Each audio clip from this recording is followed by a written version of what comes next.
আজকে আমাদের দুজন গুণী সহকর্মী যারা বিদায় নিয়েছেন তাদের স্মরণ সভা উপলক্ষে আজকে যে সেমিনারের আয়োজন করা হয়েছে সেই সেমিনারের মূল প্রবন্ধতা মাহমুদুল হোসেন, দুজন আলোচক মঈনুদ্দিন খালেদ এবং লুবা নাহিদ চৌধুরী, আমার সহকর্মীবৃন্দ এবং আমার প্রিয় শিক্ষার্থীবৃন্দ এবং শ্রদ্ধেয় সুধী মণ্ডলী, আপনাদের সবাইকে শুভ অপরাহ্ন।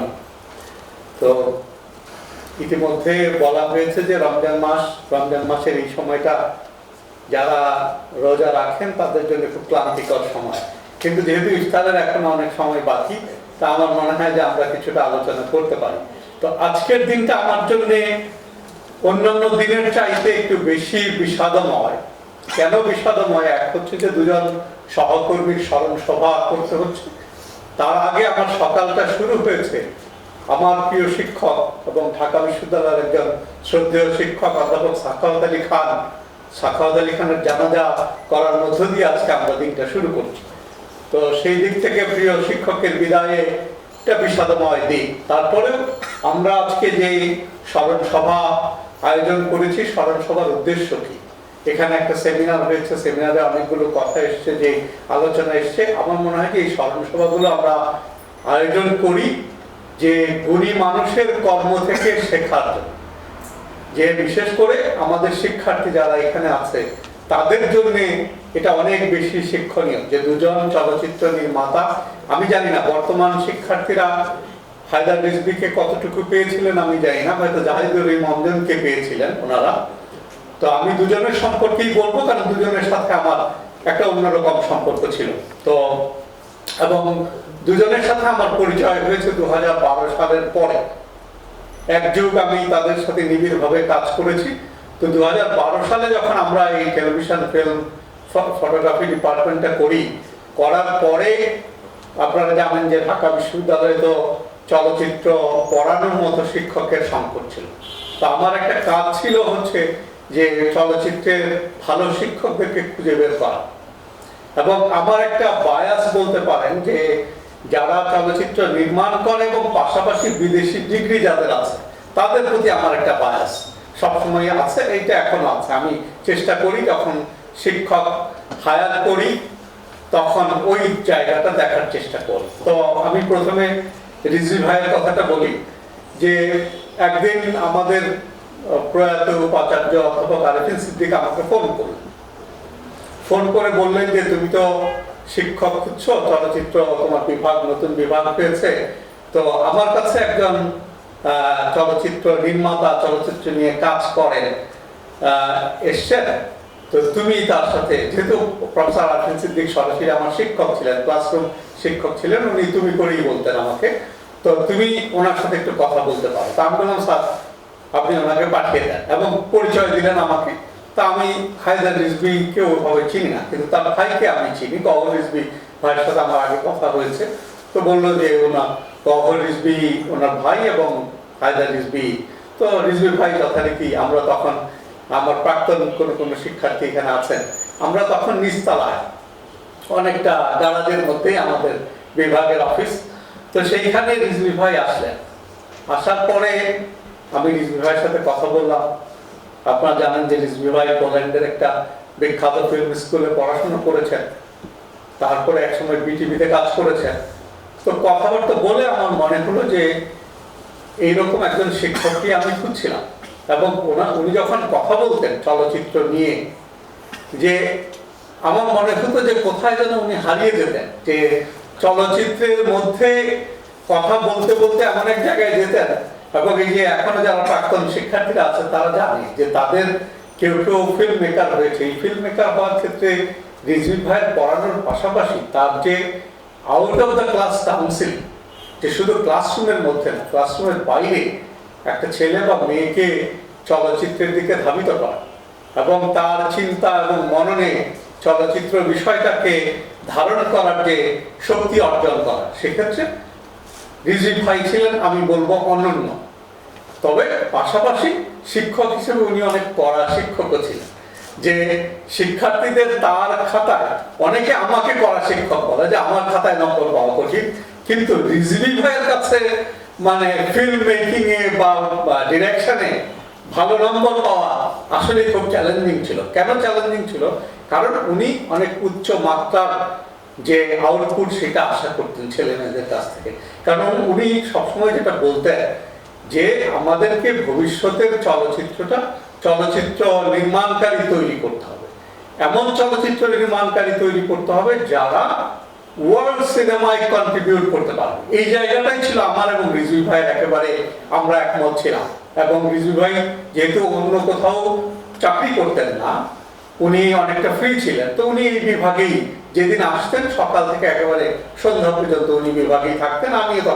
আমি যেহেতু তখন চেয়ারপারসন, তো আমিও তখন বিভাগেই থাকতাম। তো সারাদিন উনি এই যে নিঃস্বার্থভাবে একজন শিক্ষক শিক্ষার্থীকে যেটাকে বলে যে মোটিভেট করা, যে তাকে চলচ্চিত্রের দিকে ধাবিত করা, সেই কাজটা রিজভী ভাই নিবিড় সামর্থ্যের সাথে এবং অত্যন্ত যত্নের সাথে করে গিয়েছেন।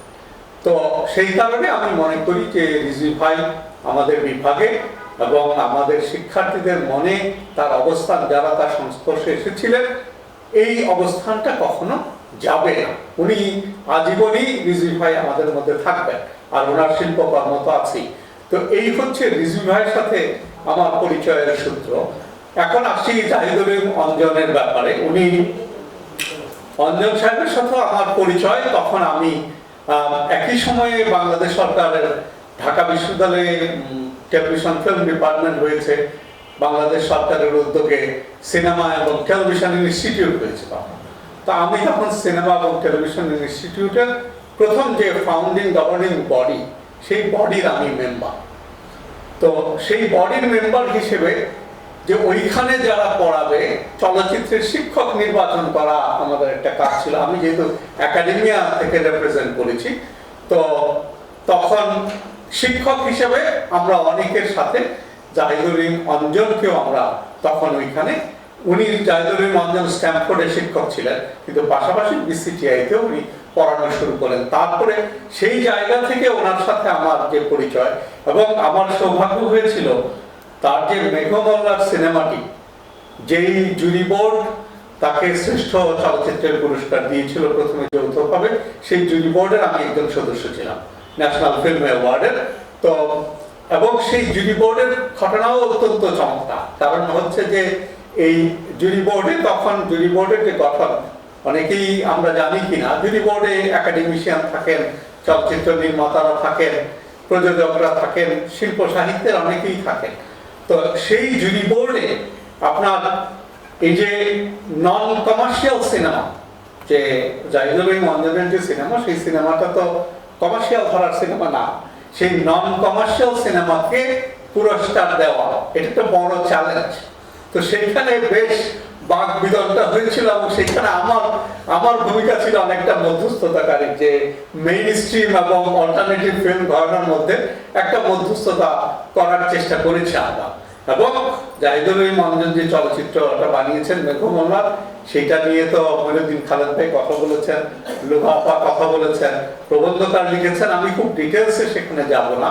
কিন্তু চলচ্চিত্রটি তার নিজ গুণেই শ্রেষ্ঠ পুরস্কার পেয়েছে।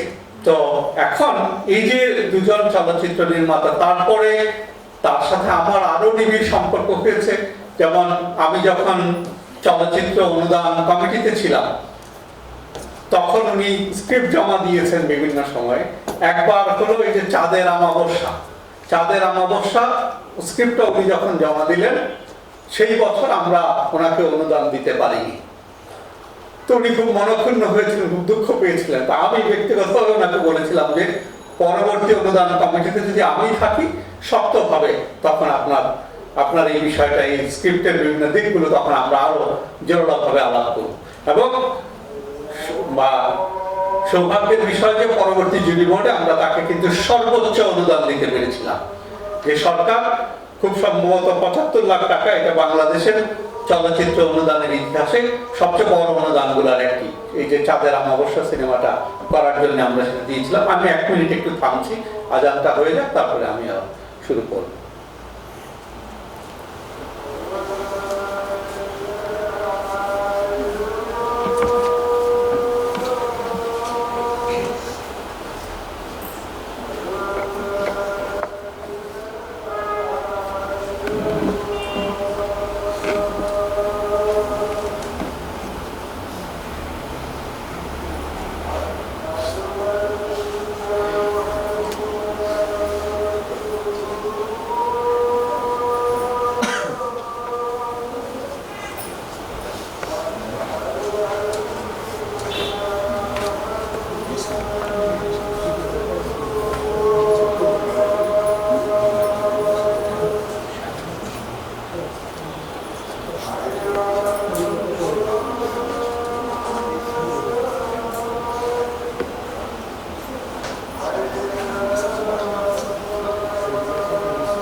তো আজান হয়ে গেছে। তো আরেক আমাকে চেয়ারম্যান মহোদয় যেটা একটু আগেই জানিয়েছেন যে রমজানে আমাদের এই অনুষ্ঠানের পরে ইফতারের আয়োজন আছে, তো সুতরাং আমাদের কোথাও যেতে হবে না। তো সেই কারণে আমি একটু লম্বা করছি, কারণ হচ্ছে যে গুণী মানুষের গুণ যদি আমরা প্রকাশ না করি তাহলে আমরা অনুপ্রাণিত হব কিভাবে, পরবর্তী প্রজন্ম অনুপ্রাণিত হবে কিভাবে। তো এই যে জাহিদুর রহিম আমজাদ সম্পর্কে যেটা বলছিলাম, যে চাঁদের অমাবস্যা ছবিটি উনি বানিয়ে যেতে পেরেছিলেন, ভালো সিনেমা বানিয়েছেন। আরেকটা ব্যক্তিগত প্রসঙ্গ বলে আমি ওনাদের কাজের আলোচনা একটু সংক্ষেপে করব, যে রিজভী ভাই সম্পর্কে আরেকটা কথা আমার না বললেই নয়। যেহেতু আমরা নতুন বিভাগ, রিজভী ভাই তো এই বিভাগের সাথে নানাভাবে সম্পৃক্ত ছিলেন। এখানে যেহেতু ওনার ছোট ভাই, তার সাথে তার নাম আমি অনেক শুনেছি, কিন্তু আমার সামনাসামনি পরিচয় হয়নি। শাহান শাহ রিজভী আপনি বোধহয়। তো আমরা যেটা করতাম প্রথম দিকে, আমাদের এখানে কিন্তু বিদেশ থেকে আমরা শিক্ষক নিয়ে আসতাম। ইরান থেকে শিক্ষক নিয়ে এসেছি চলচ্চিত্রের জন্য, আমরা সত্যজিৎ রে ফিল্ম ইনস্টিটিউট থেকে শিক্ষক নিয়ে এসেছি। তো এরকম বিদেশ থেকে যখন শিক্ষক আমরা নিয়ে আসতাম, তা আমরা তো আর তাদেরকে কোনো পারিশ্রমিক দিতে পারতাম না। আমাদের সাথে যেটা থাকতো সেটা হচ্ছে যে তাদের পারিশ্রমিক আমরা দেব না, আমরা শুধু যে থাকা খাওয়া এবং এই যে এইখানকার যে স্থানীয় যে ট্রান্সপোর্টেশন সেটার ব্যবস্থাটা আমরা করব। এবং সেক্ষেত্রেও আমাদের সীমাবদ্ধতা ছিল। ঢাকা বিশ্ববিদ্যালয়ের তো সেই রকম বিদেশি অধ্যাপকদেরকে রাখার মতো ব্যবস্থা ছিল না। তো আমরা প্রায়শই রিজভী ভাইকে ধরতাম, আমি অনেকবারই করেছি এটা, যে ঢাকা ক্লাবে আমাদের এই মেহমানদেরকে থাকার ব্যবস্থা করা। এবং রিজভী ভাই যথারীতি আমাকে বলতেন যে শফিক ভাই কোনো চিন্তা করবেন না, আমি শাহান শাহকে বলে দিচ্ছি। তো এই কারণে আমি শাহান শাহ রিজভী সাহেবের নামটা বললাম, যে উনি অনেকবার আমাদের ওই শিক্ষকদেরকে রাখার জন্য, উনি যেহেতু সদস্য, উনি ঢাকা ক্লাবের যে আপনার যে রেস্ট হাউস আছে সেখানে উনি ব্যবস্থা করে দিয়েছেন একেবারে ন্যূনতম খরচে।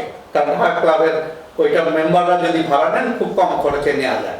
তো এই ব্যক্তিগত স্মৃতিচারণটুকু করে আমি এখন তাদের যে কাজের আলোচনায় একটু আসি। যেমন প্রবন্ধকার একটা গুরুত্বপূর্ণ জায়গা দিয়ে শুরু করেছিলেন, সেইটা হচ্ছে যে তারা দুজনেই ছিলেন আধুনিকতার উত্তরসূরি বা উত্তরাধিকার। তো কোন ধরনের আধুনিকতা, যে আধুনিকতা জিনিসটা কি, উনি একটু সংক্ষেপে বলেছিলেন যে আধুনিকতা যখন আমরা বলি, যে আমরা তিন ধরনের আধুনিকতার অস্তিত্ব তত্ত্বে পাই। কোন তিন ধরনের আধুনিকতা? যেটা ডমিনেন্ট মডার্নিটি, সেটা হচ্ছে ইউরোপিয়ান মডার্নিটি। তারপরে হচ্ছে কলোনিয়াল মডার্নিটি, তারপরে হচ্ছে সোশ্যালিস্ট মডার্নিটি। যে তিন ধরনের মডার্নিটি। তো এই মডার্নিটিটাকে বুঝতে গেলে আপনাকে ইউরোপের যে হিস্ট্রি, সেইটার যে কন্টিনিউয়াম, সেই কন্টিনিউয়ামের ভিত্তিতে দেখতে হবে। সেই কন্টিনিউয়ামটা কি? যে এই মডার্নিটি হচ্ছে সোসাইটির একটা ধাপ। যে ইউরোপিয়ান সোসাইটিগুলো ট্রেডিশনাল সোসাইটি থেকে মডার্ন সোসাইটি, মডার্ন সোসাইটি থেকে পোস্ট মডার্ন সোসাইটিতে রূপান্তরিত হয়েছে। তো যখন ইউরোপিয়ানরা আমাদেরকে শাসন করেছে, তখন আমরা ইউরোপিয়ান মডার্নিটির সংস্পর্শে এসেছি। সেইটাকে আমরা কলোনিয়াল মডার্নিটি বলি। সেটার প্রতি আমাদের চ্যালেঞ্জ আছে, সেটা আমরা সেটাকে চ্যালেঞ্জ করেছি, কিছু কিছু বিষয় গ্রহণ করেছি, সেটা একটা। আর সোশ্যালিস্ট মডার্নিটি, যে ইউরোপিয়ান মডার্নিটি তো মোটা দাগে একটা পুঁজিবাদী আধুনিকায়ন। সেই পুঁজিবাদী আধুনিকায়নের বিকল্প হিসেবে একটা আপনার সোশ্যালিস্ট মডার্নিটির চিন্তা এসছে। তো এখন আমাদের এই যে দুজন চলচ্চিত্র নির্মাতা, একজন হচ্ছেন হায়দার রিজভী, আরেকজন হচ্ছে জাহিদুর রহিম আমজাদ, তারা কোন ধরনের মডার্নিটি? আমাদের প্রবন্ধকার বলেছেন যে তারা ইউরোপিয়ান মডার্নিটির কথাটাই বেশি ভেবেছেন। তো তাহলে ইউরোপিয়ান মডার্নিটির মূল কথাগুলো কি ছিল? আমি যে ট্রেডিশনাল সোসাইটি থেকে মডার্ন সোসাইটিতে উত্তরণের ফলে উত্তরণের জায়গাগুলো কি ছিল? যে বিশ্বাসের জায়গা যুক্তি গ্রহণ করেছে, যে আমরা অন্ধবিশ্বাস, যে যে ক্যাথলিক চার্চের যে শ্রেষ্ঠত্ব, সেই শ্রেষ্ঠত্বকে চ্যালেঞ্জ করি ইউরোপিয়ান মডার্নিটি। এই যে ইউরোপিয়ান মডার্নিটির হাত ধরে সেকুলারিজমের যে যাত্রা, তো সেই সেকুলার যে চিন্তা, যুক্তির জায়গাটা, বিশ্বাসের জায়গায় যুক্তি, ধর্মের জায়গায় বিজ্ঞান, এই দুটি তো আপনার মডার্নিটির চিন্তার যে মূল জায়গা। তো সেই জায়গাটাতে কিন্তু আমাদের দুই চলচ্চিত্র নির্মাতাই ধারণ করার চেষ্টা করেছেন। কোন জায়গায় এসে ধারণ করেছেন যে আপনি যদি আমাদের মুক্তিযুদ্ধটাকে চিন্তা করেন, আমাদের ভাষা আন্দোলনকে চিন্তা করেন, মুক্তিযুদ্ধ হচ্ছে আমার অস্তিত্বের জায়গা, যে আমি বাংলাদেশ পেয়েছিলাম মহান মুক্তিযুদ্ধের মধ্য দিয়ে। তো সেই মুক্তিযুদ্ধের চিন্তাটা কি ছিল? সেই মুক্তিযুদ্ধের চিন্তাটাও ছিল যে সেকুলার একটা সোসাইটি আমরা তৈরি করব, একটা যুক্তি নির্ভর সমাজ আমরা তৈরি করব। তো মুক্তিযুদ্ধের পরে আমরা শতভাগ সফল হই, সেটা ভিন্ন প্রসঙ্গ, কিন্তু চিন্তাটা ছিল যে আমাদের মানুষ মুক্তিযুদ্ধে ঝাঁপিয়ে পড়েছিল যে একটা অসাম্প্রদায়িক সমাজ নির্মাণ করব আমরা, যে রক্ষণশীলতার বিপরীতে একটা প্রগতিশীল সমাজ আমরা তৈরি করব, সেই স্বপ্নটাই ছিল আমাদের। এই দুজন যে চলচ্চিত্র নির্মাতা, যে আপনি হায়দার রিজভীর চলচ্চিত্রগুলোতে যদি দেখেন, দেখবেন যে স্ট্যাটাস কো এবং রক্ষণশীলতা, সেই দুটো জিনিসকে ভেঙে ফেলার একটা চেষ্টা কিন্তু হায়দার রিজভীর সিনেমার মধ্যে আছে। আর জাহিদুর রহিম অঞ্জন তো একেবারে মুক্তিযুদ্ধের সিনেমাই নির্মাণ করেছে, যে মুক্তিযুদ্ধটা কিন্তু ধর্মান্ধতার বিপরীতে বাঙালির একটা জাগরণ ছিল। সেই জাগরণটাকে জাহিদুর রহিম অঞ্জন তার চলচ্চিত্রে ধারণ করার চেষ্টা করেছেন। তো আমার মনে হয় এই যে সেকুলার বাংলাদেশ এবং বিশেষ করে যুক্তি নির্ভর বাংলাদেশ বিনির্মাণের যে আকাঙ্ক্ষা, যে উদ্দেশ্য, সেই জায়গাটা এই দুজন চলচ্চিত্র নির্মাতাকে এক জায়গায় নিয়ে আসে।